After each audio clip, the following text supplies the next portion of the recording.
자, 3월 마지막 주일 예배 오신 여러분 환영하고 축복합니다.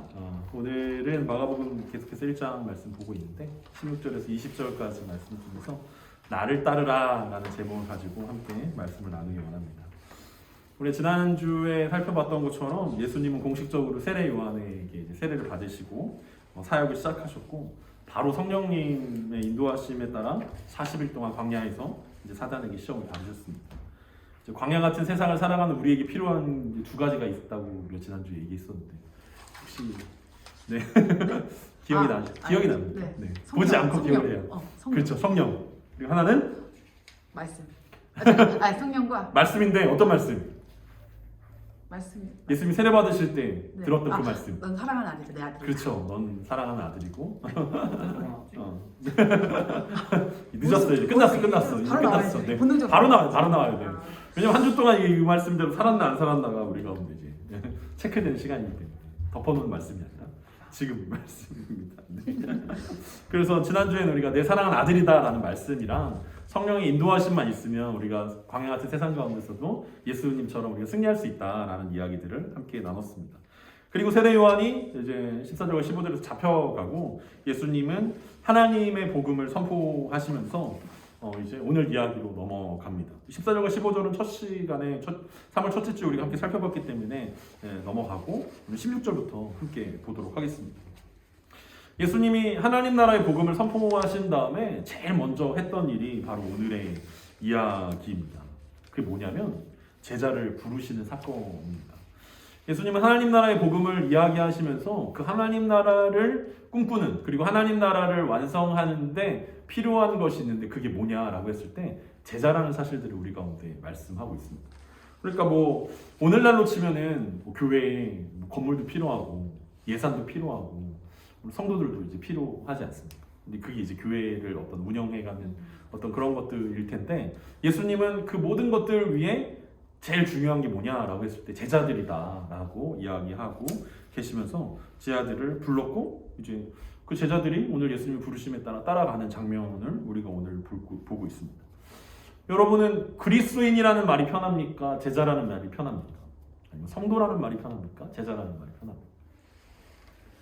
그리스도인. 네. 사실 뭐 곰곰이 따져보면 그리스도인이나 제자나 뭐 그 말이긴 한데 왠지 모르게 우리 마음 가운데는 그리스도인, 약간 제자라고 하기에는 내가 제자라고 하기는 조금 이렇게 뭔가 좀 부족하지 않나? 라는 그래서 그리스도인이라는 말이 성도라는 말이 조금 편안하게 우리 가운데 느껴질 때가 많이 있습니다. 신자라든지 성도라든지 그리스도인 이런 말이 조금 더 가볍게 우리 가운데 느껴진다는 거예요. 또 뭐 중직자, 헌신자, 또 제자, 약간 이런 거는 뭔가를 더 많이 해야 될 것만 같고 뭔가 내가 그런 말로 불리기에는 조금 부담스럽다라는 느낌이 있습니다. 왜 그런가 봤더니 초대교회 때 제자라는 단어는 순교자라는 단어랑 이제 같은 의미였어요. 그러니까 순교자들을 제자라고 불렀어요. 그러니까 왠지 우리 마음 가운데 물론 그리스도인이나 제자나 같은 의미이긴 하지만 예수님을 따라가는 성도나 그리스도인이나 제자나 같은 뉘앙스이긴 하지만 어느 순간부터 약간 단어마다 뉘앙스들이 조금씩 달라지기 시작했다라는 거죠. 그리고 오늘날에는 완벽하게 우리가 구별해서 씁니다. 그리스도인, 나 그리스도인입니다. 근데 아직 제자는 아닙니다. 교회에는 다닙니다. 하지만 아직 뭐 열렬한 신자는 아닙니다. 교회에 등록은 했지만 아직 뭐 믿음은 없습니다. 뭐 어쨌든 뭐 이렇게 해가지고 우리 가운데 구분들이 있다라는 거예요. 성도를 이야기할 때 이렇게 초신자, 뭐 중직자, 혹은 뭐 기존 신자, 뭐 새신자, 뭐 이렇게 얘기하면서 우리 가운데 뭔가 단계들을 나눠가는 것들이 있는데 그 중에서 왠지 제자라고 이야기하면은 왠지 저 끝에 있어야만 될 것만 같은 그런 어떤 뭐 사역자나 뭐 이런 사람들이 뭐 이렇게 들려져야 할 것만 같은 뭐 그런 뉘앙스를 우리 가운데 느껴진다라는 거죠. 그렇기 때문에 왠지 나에게 제자 한광인 이렇게 이야기하기는 좀 부담스러운. 어떻습니까? 여러분의 이름에 제자라는 말을 넣으면 어떻게 설명이 됩니까? 제자. 예수님의 제자. 난 예수님의 제자다. 이게 조금 어렵다라는 거예요. 인정이 되지 말아야겠다. 예, 그렇죠. 가론 유다도 제자긴 했으니까. 네. 자, 오늘 본문을 통해서 제자는 그럼 어떻게 되는 건지, 그리고 제자는 어떤 사람들을 살아가는 삶인지 오늘 말씀을 통해서 함께 살펴보기 원합니다. 자, 16절을 보니까 갈릴리 해변으로 지나가시다가 시몬과 그 형제 안드레가 바다에 그물 던지는 것을 보시니 그들은 어부다라고 이야기합니다. 그러니까 예수님의 사역의 근거지였던 갈릴리에서 첫 번째 예수님의 제자들을 만나는데 그게 누구였냐면 안드레 그리고 시몬이었습니다. 오늘 마가복음에서는 또 특이하게 원래 예수님을 안드레가 원래 요한복음에 의하면 세례 요한의 제자였습니다. 그리고 예수님 세례 요한으로부터 예수님의 소개를 듣고 예수님과 한번 만났던 적이 있습니다. 그런 에피소드를 이야기하지 않아요. 그냥 바로 오늘 처음 만났어요. 처음 만나서 예수님께서 너 날 따라와라 하고 순종하는 모습들로 이야기하고 있습니다. 왜 그렇게 이야기했을까요? 근데 제가 오늘 본문을 이제 묵상하면서 들었던 생각 중에 하나는 굳이 왜 베드로랑 안드레인가? 어부들이 되게 많을 텐데 수많은 어부들이 있었을 텐데 그래서 책을 찾아보니까 많은 학자들이 뭐라고 이야기하냐면 아이들은 삶에 굉장히 충실한 사람들이었다. 성실한 사람들이었다. 그래서 삶의 자리에서 충실한 사람들이 예수님이 제자로 부르신다라는 그럴듯한 이야기들을 이야기했습니다. 근데 그렇게 이야기하기에는 여기 얼마나 많은 어부들이 있고 얼마나 많은 사람들이 있었을 텐데 뭐 충실로 따지면은 뭐 뒤에 나오는 이제 마태도 충실히 세금을 걷었잖아요. 네, 충실하게 아주 충실하게 세금을 걷었던 사람이고 다른 사람들도 충실하게 여러 가지 일들을 감당했는데 굳이 왜 베드로 안드레냐라는 생각들이 들게 된다라는 것입니다. 과연 제자가 되는 조건이 뭐냐라고 우리가 이야기 드리죠. 그래서 결국은 뭐냐면 16절에 보니까 예수님이 지나가시다가 봤어요. 금을 던지는 것을 보고 그들은 어부다라는 이 힌트밖에 없습니다. 그래서 결국은 우리가 보다라는 단어를 주목해서 봐야 되는데 아무리 봐도 이거 보다라는 게 뭐 이렇게 좀 특이하게 보이지 않아요. 어떤 목사님들은 이 보다라는 게 이게 그냥 보다가 아니라 우연히 본 게 아니라 주목해서 본 거다라고 이야기되는데 뭐 그렇게 해석할 수도 있겠지만 어쨌든 예수님이 굳이 왜 갈릴리 해변에 오셨냐가 사실은 우리의 궁금증이라는 거죠. 예수님이 첫 번째 사역의 시작을 왜 갈릴리 해변에서부터 시작했냐라는 거예요. 그러니까 결국은 우리가 이 말씀을 보면서 우리가 느낄 수 있는 것은 왜 베드로냐라고 했을 때 대답할 수가 없어요. 이거는 전적으로 하나님의 은혜라는 거예요. 예수님의 은혜였어요. 그리고 오늘 갈릴리로 지나가시다가 베드로와 안드레를 만나신 것은 우연히 만난 것들이 아니라는 거예요. 내가 갈릴리에서 사역을 시작해야지 갔는데 마침 그때 베드로와 안드레가 그물을 던지고 있었고 예수님이 마침 그들을 보면서 얘네를 제자로 삼아야겠다라고 생각했던 것이 아니라 하나님께서 창세전에 이들을 선택하시고 계획하셔서 얘네를 제자로 삼아야겠다라는 예수님의 계획 안에서 예수님의 발걸음들이 시작했다라는 거죠. 그래서 결국은 예수님의 이 사역의 첫 번째 단추가 베드로와 안드레를 통해서 끼워집니다. 우리가 1대1 제자 양육하면서 이렇게 입이 달도록 가르치잖아요. 예수님의 3대 사역 뭐예요? 가르치고 접하고 고치심. 네, 가르치고 전파하고 고치심이 예수님의 3대 사역이다라고 이야기하는데 사실은 예수님의 사역은 제자를 삼는 게 예수님의 핵심 사역입니다. 그리고 그 제자들에게 보여주기 위해서 가르치고 전파하시고 고친 거. 야, 제자를 이렇게 삼는 거야 라고 이야기하면서 예수님의 핵심 사역 3가지가 등장하는데 그게 예수님이 그 사역의 핵심이 아니라 예수님의 진짜 사역은 뭐냐면 베드로와 안드레에게 그리고 이제 뒤에 이어질 다른 제자들에게 이렇게 세상을 살아가는 거야. 하나님의 나라를 가르치고 전파하고 고치는 것이 이게 이 땅을 살아가는 거야 라고 예수님께서 삶으로 보여주신 것이고 그것이 예수님의 핵심 사역이었다라고 이야기할 수 있습니다. 어쨌든 예수님은 베드로와 안드레를 향해 오셨고 그리고 마침내 그들을 부르셨습니다. 근데 16절만으로는 이걸 이해하는 게 조금 어려워요. 그래서 17절을 계속해서 봐야 돼요. 우리 17절 한번 읽어봅시다. 예수께서 이르시되 나를 따라오라 내가 너희로 사람을 낚는 어부가 되게 하리라 하시니. 그 데이빗 갤런드라는 교수님이 쓰신 책에서 이 나를 따라오라 라는 이 메시지가 청유나 권유가 아니라 명령이다 라고 해석한 것을 보고 제가 한 주 동안 막 가슴이 뛰었어요. 그렇구나. 왜냐하면 일장 이제 이 제자를 부르시고 뒷부분에 이제 무슨 얘기가 나오냐면 귀신을 고쳐요. 그리고 베드로의 장모를 고쳐요. 그리고 계속 이어지는 예수님의 사역을 통해서 예수님은 계속해서 명령을 해요. 그리고 예수님의 명령은 한 번도 거절된 적이 없어요. 귀신아 나와라 그러면 귀신이 나오는 거예요. 병이 나가라 그러면 병이 낫는 거예요. 문둥병이 고쳐져라 하면 고쳐지는 거고 모든 고침과 전파함과 가르침이 예수님의 명령을 통해서 다 이루어진다는 거예요. 예수님의 말씀을 통해서. 심지어 뭐예요? 바람과 바다도 예수님이 잠잠하라 명령하면 잠잠한 거예요. 그래서 왜 베드로와 안드레가 어떻게 제자가 될 수 있었는가라고 봤을 때 바로 이 구절이 핵심이라는 거죠. 예수님이 의도적으로 접근하셨습니다. 그리고 접근한 다음에 바람과 바다에게 명령하듯이 안드레와 베드로에게 야 너희는 나를 따르라. 이 말 한마디면 충분했다라는 거예요. 귀신들이 그랬던 것처럼 바다와 바람이 순종했던 것처럼 모든 병자들이 그렇게 고쳐졌던 것처럼 베드로와 안드레도 예수님이 따라라 라고 했을 때 예수님을 따르게 됐다라는 거죠. 그럼 우리들 가운데 궁금증이 생깁니다. 나를 따르라? 어디서 많이 들어보던 건데? 우리 마가복음 10장에 가면 이제 부자 관원이 나오지 않습니까? 똑같이 예수님이 너 한 가지가 부족한 게 있는데 너 네가 가진 재산을 다 팔아서 가난한 자를 섬기고 너는 나를 따르라. 근데 그 청년은 어떻게 해요? 근심하며 돌아가요. 왜 둘의 차이가 있냐라는 거죠. 근데 왜 차이가 있냐라고 생각했을 때 물론 10장 가서 다시 한번 생각해 보겠지만 1장의 관점으로 생각해 보면 베드로와 안드레는 예수님이 찾아오셨어요. 근데 그 부자 청년은 자기가 찾아갔어요.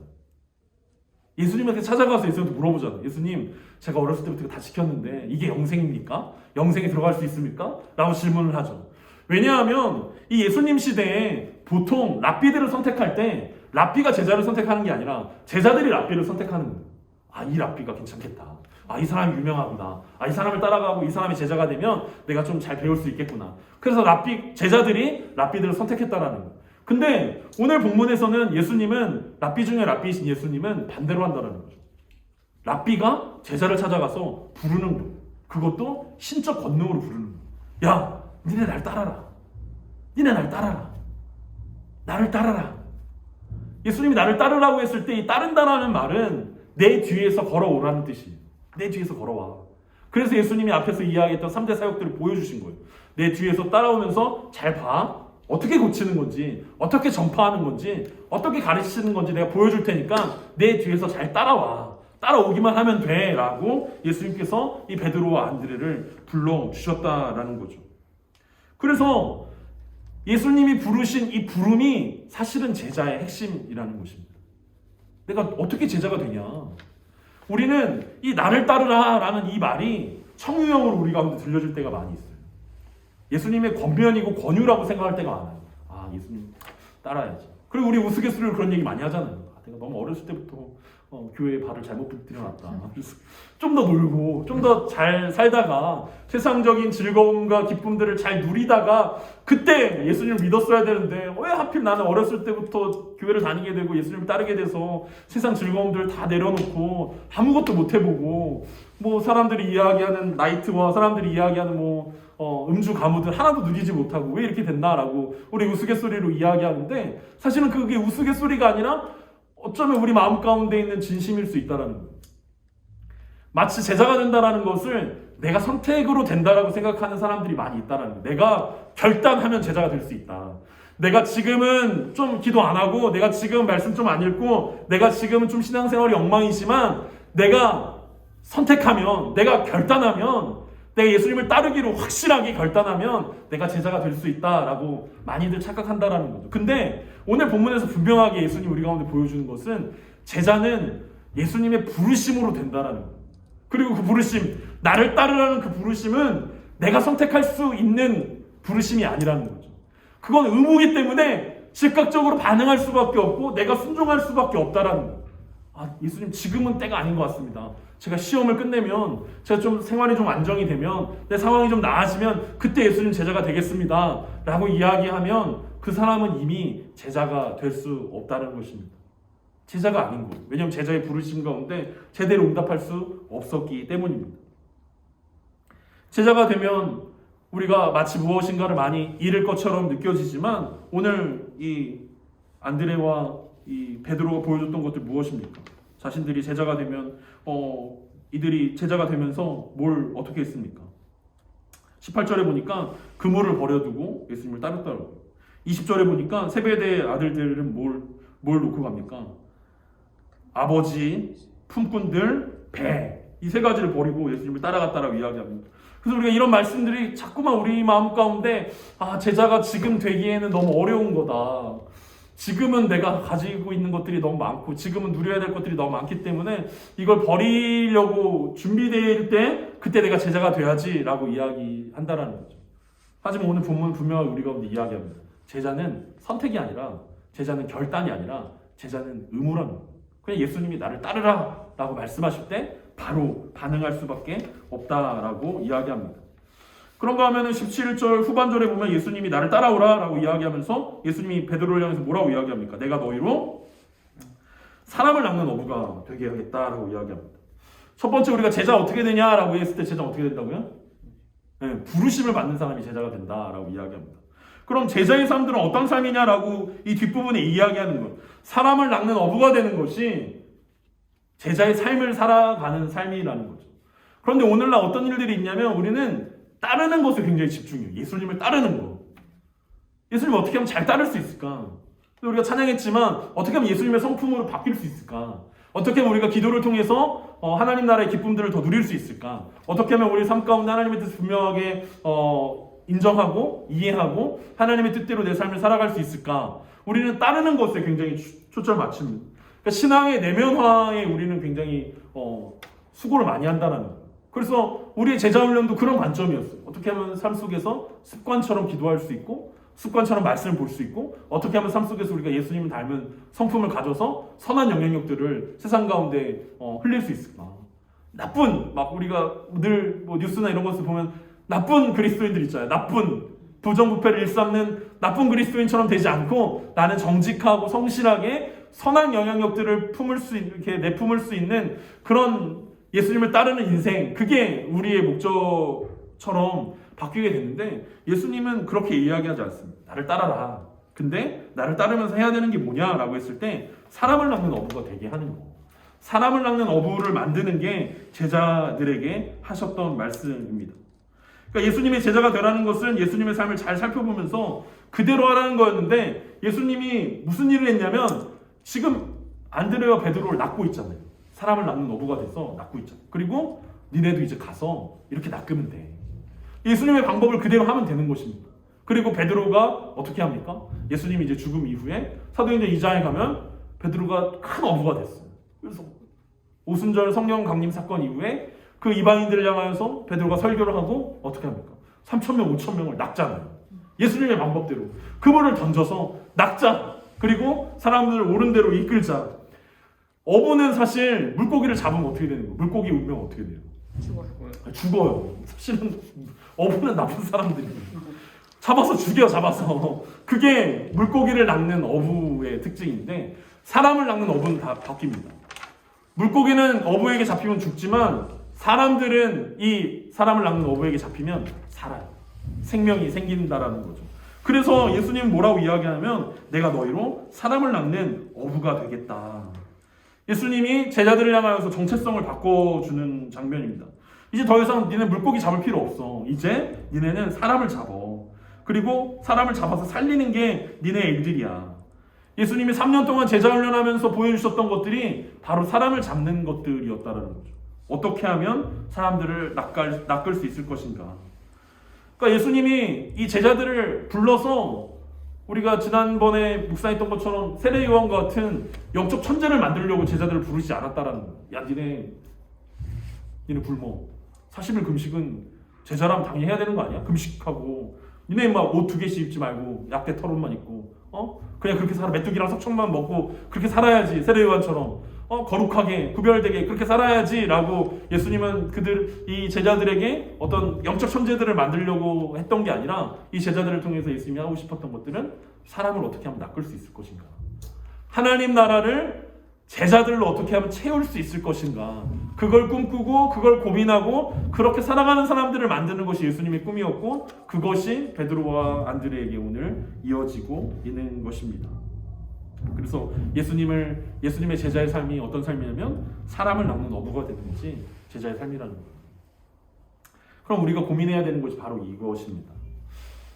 이번 주가 이제 또 고난주간인데 고난주간 하면 우리는 다시 어떻게 하면 우리 예수님을 잘 따를 수 있을까 다시 고민하고 그럼 새벽 예배를 하고 말씀을 묵상하고 마치 내가 고난을 당하면 예수님의 고난이 사라지거나 마치 내가 고난을 당하면 예수님 예수님과의 관계가 어떤 회복되어질 것처럼 나를 괴롭혀요. 근데 예수님이 한 번도 우리 가운데 네가 괴로워지는 게 네가 원래 늦잠을 잤는데 일찍 일어나서 기도하고, 물론 기도하는 걸 기뻐하긴 하겠지만 그런 특별한 어떤 것들을 통해서 우리 가운데 얘기하시는 게 아니라 우리 고난주간에 우리가 돌아봐야 되는 것은 그거라는 거죠. 그럼 난 누구를 제자를 만들 것인가? 내가 누구를 제자를 만들 것인가? 내 평생의 삶에 거쳐서 뭐 베드로처럼 3,000명, 5,000명은 아니다 하더라도 막 몇 명이냐, 몇 명 전도했냐 이게 아니라, 몇 명에게 전도지를 나눠줬냐 이게 아니라, 나는 누구에게 제자를 만들 수 누구를 제자로 만들 수 있는가? 그게 우리의 고민이라는 거죠. 예전에 뉴스에 뭐가 나왔냐면 신입사원의 퇴사율이 50%가 넘는다라는 이야기들을 했어요. 물론 이게 중소기업도 많고 막 그래서 더 높긴 할 텐데 대기업만 해도 거의 30% 가까이가 퇴사한대. 1년 안에 퇴사한다라는 거예요. 그러면서 그 설문조사를 이제 해석하면서 무슨 얘기를 하냐면, 이 신입사원들이 회사에 들어가서 이 선배 직원들을 봤을 때 미래가 없다라고 느껴지기 때문에 퇴사한다라는 거예요. 이렇게 사는 거는 이 제대로 된 인생이 아니다. 내가 여기서 2년이 되고 3년이 되고 5년이 되고 10년이 되면 내가 저렇게 되겠구나. 내가 몇 년이 되면 대리가 되겠구나. 대리님의 인생을 보니까 내가 참고 버티면 저렇게 되겠구나. 내가 10년을 버티면 과장이 되겠는데 과장의 삶은 저런 거구나. 내가 20년을 버티면 부장이 되는데 부장의 삶들은 저런 거구나. 그걸 보니까 직원들이 퇴사한다라는 거죠. 꿈이 안 보이기 때문에, 또 비전이 안 보이기 때문에. 그렇다면 우리 가운데 다시 한번 그 비슷한 맥락으로 우리의 삶들을 돌아보면, 과연 우리는 누군가에게 우리의 삶들을 보여줬을 때 그게 제자의 삶은 저런 거구나. 내가 교회를 다니면 저렇게 되는구나. 나도 저렇게 되고 싶다 일까? 아니면은 퇴사하는 그 친구들처럼 도망가야겠다. 여기 오래 있으면 저렇게 되는구나. 저 오래 있으면 교회를 오래 다니면 리더가 되고 간사가 되고 교역자가 되는구나. 미래가 안 보이는구나. 저건 진짜 아닌 것 같다. 하나도 기쁘지 않아 보이고, 하나도 행복해 보이지 않아 보이고, 하나도 우리 가운데 감동이 안 되는 저런 사람, 저건 내가 가야 할 길이 아니구나 라는 생각들이 든다면 굉장히 어려운 인생이라는 거죠. 그러면서 제 마음 가운데 참 한편으로는 좀 그랬어요. 슬펐어요. 제가 어느 순간 되니까 이제 나이가 많은 교육자가 됐는데, 어렸을 때는 그냥 내가 나 혼자 열심히 하면 되지라고 생각하면서 열심히 했는데, 어느 순간 나이가 들어서 이제 나이 많은 교육자가 됐는데, 과연 나를 봤던 후배들은 과연 내 인생을 보면서, 내 사역을 보면서 과연 퇴사하고 싶었을까? 아니면 올인하고 싶었을까? 제자가 되고 싶었을까? 아니면 도망치고 싶었을까? 라는 느낌.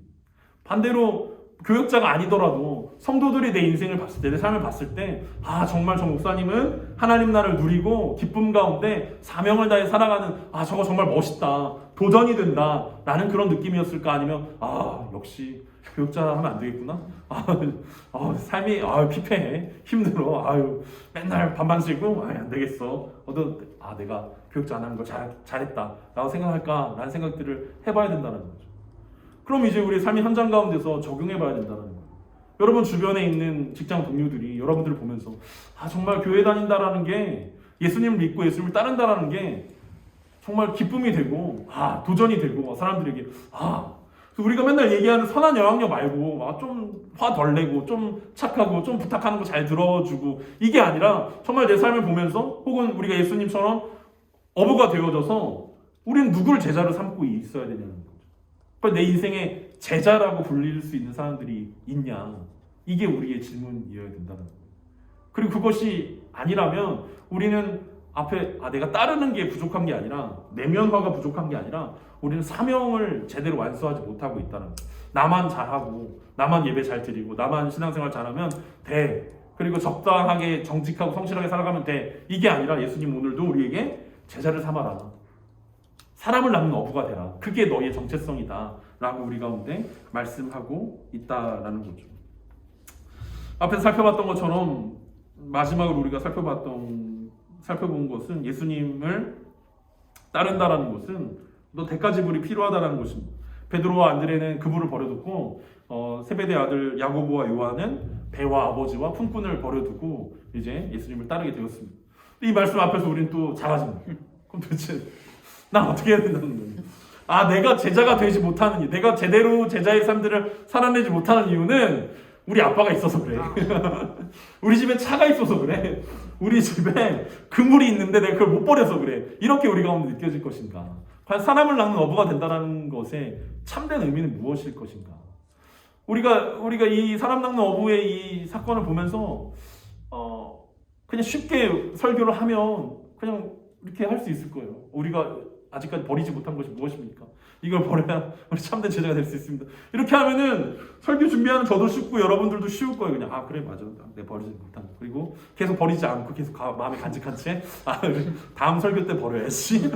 다음번에 기회 되면 없어지면 막 나이 들면 젊으면 버리지 못하고 있는데 내가 나이 들면 그때 버려야지. 뭐 이렇게 한다라는 거죠. 근데 예수님이 오늘 우리 가운데 이야기하는 것은 그렇다면 우리 뭐 다 버리라고 이야기하는 것인가? 오늘 말씀의 의미가 과연 그런 것일까? 그래서 다 버리고 극단적으로 여러분들이 직장을 때려치시고 예수님을 따르기 위해서 신학교를 가십시오. 그래서 사람을 적극적으로 낚으십시오. 예수님이 오늘 그 얘기를 하고 있지 않다라는 거예요. 근데 또 그렇게 얘기하지 않은 우리 마음 가운데 안도감이 들면서 맞아, 직장 잘 다녀야지, 얼마나 좋은 곳인데, 월급 따박따박 주고 얼마나 감사한 곳인데 열심히 살아야지 라고 하면서 사람을 낚는 것들을 잃어버리고 살아갈 수 있다는 거예요. 그러니까 양쪽 극단 가운데 우리가 있지 않고 우리가 내가 사람을 낚는 어부라는 사실들을 기억하면서 어떻게 하면 예수님의 제자로서 훈련을 받을 수 있을까를 생각해 봐야 된다는 거죠. 그러니까 오늘 이 버리고 따랐다라는 이 이야기는 우리 가운데 진정한 제자의 삶의 훈련의 모습들을 우리 가운데 보여주고 있습니다.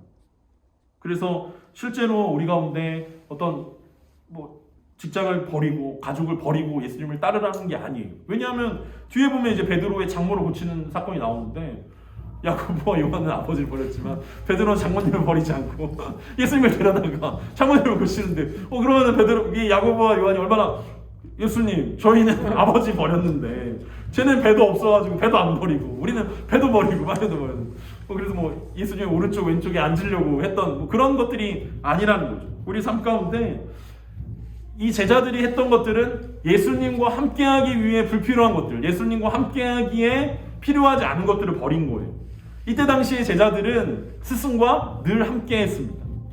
모든 것들을 함께 공유했어요. 그가 말하는 법, 그가 행동하는 법, 그가 사는 법들을 배우기 위해서 그들은 과감하게 다 버리고 예수님을 쫓았다는 거죠. 근데 오늘날 우리는 예수님과 함께한다는 의미가 이제 영적인 것으로 바뀌었잖아요. 내가 직장 가운데서 어떻게 예수님과 함께 할 것인가를 고민해야 제대로 된 훈련이 된다는 거죠. 그게 가르침을 받기 위해서 그들은 이것들을 포기했다면, 이 제자들이 예수님의 제대로 된 가르침을 받기 위해서 이것들을 포기했다면, 우리는 이 시대를 살아가면서 내가 예수님께 제대로 양육받기 위해서 제대로 된 제자의 삶들을 살기 위해서 훈련이 필요한데 어떻게 제대로 배울 수 있을 것인가? 이 보이지 않는 예수님과 어떻게 내가 함께하고 그것들을 배워갈 것인가. 그래서 늘 질문하는 것이 예수님이라면 어떻게 하셨을까를 고민해야 되는 거고, 예수님의 뜻이 우리의 직장 가운데서 어떻게 이루어질 것인가, 예수님의 뜻이 가정 가운데서 어떻게 이루어질 것인가, 스승 되신 예수 그리스도께 질문하고 답을 듣고 움직이는 것이 이 제자로서의 훈련하는 모습들이라는 것들을 우리 가운데 보여주고 있습니다. 그래서 안심하십시오, 여러분. 직장을, 차를, 집을 내려놓을 필요는 없습니다. 하지만 그게 우리 가운데 어쩌면 더 어려운 문제일 수 있다는 거예요. 예수님이 이 복음서에 등장하시면서 늘 질문을 던지시는 것들은 알아서 하라는 거, 알아서. 그게 더 어려워. 바리새인과 서기관들은 쉬워요. 하지 말라는 게 명확해. 하라는 게 명확해요. 그래서 그것만 따라가면 되는 거예요. 이거 하지 말아야지. 이거 해야지. 이대로 하면 되는 거예요. 근데 예수님은 두리뭉실하게 하라는 건지 하지 말라는 건지, 금식을 하라는 거야 말라는 거야, 그렇다고 11조를 내라는 거야 말라는 거야. 예수님은 자유롭게 마음에 원하는 대로 하나님의 감동하심에 따라, 인도하심에 따라 가라는 거죠. 그러니까 알아서 하라는 얘기가 더 무서운 이야기죠. 그러니까 제자가 된다는 것들은 어떤 예수님께서 하나하나 가이드라인들을 넌 이건 이렇게 하고 이렇게 하는 거야 라고 보여주시는 것이 아니라 더 어려운 우리들 가운데 예수님의 뜻에 따라 하나하나 분별해가면서 지혜롭게 하라는 굉장히 어려운 주문들을 하고 있습니다. 그러니까 성숙한 사람, 성숙한 믿음의 분량들을 가지라고 우리 가운데 이야기하는 거예요.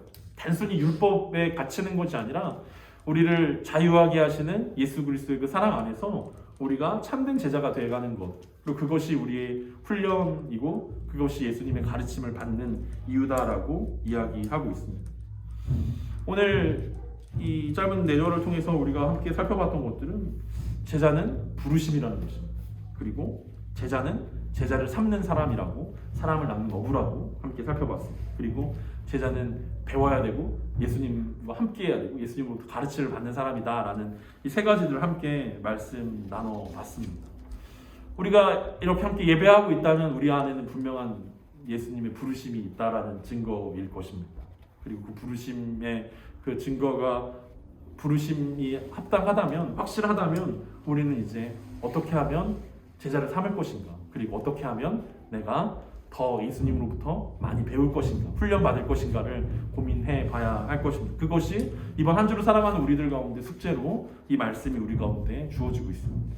고난 주간 한 주간 말씀을 묵상하게 될 것이고 또 기도하게 될 것이고 예전처럼 우리는 수요일 날 또 모여서 예배를 드리게 될 것입니다. 하지만 그것들 가운데서 우리가 고민해 봐야 되는 것은 내가 과연 내가 낚아야 될 사람, 내가 제자를 삼아야 될 사람들은 누구인가?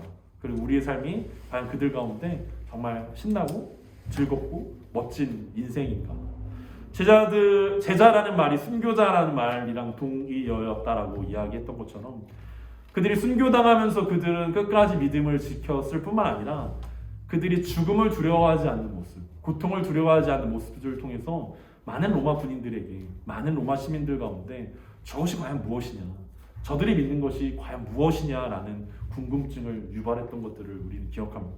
그리고 우리의 삶이 믿지 않는 자들에게 궁금증을 유발할 수 있는 세상의 어려움과 슬픔과 힘듦과 또 복잡함 가운데서 과연 저 사람들은 왜 여전히 기쁨이 있고 여전히 소망이 있고 왜 여전히 유쾌할 수 있는가에 대한 궁금증들을 자아낼 수 있는 제자의 삶, 그것이 우리의 삶이었으면 좋겠습니다.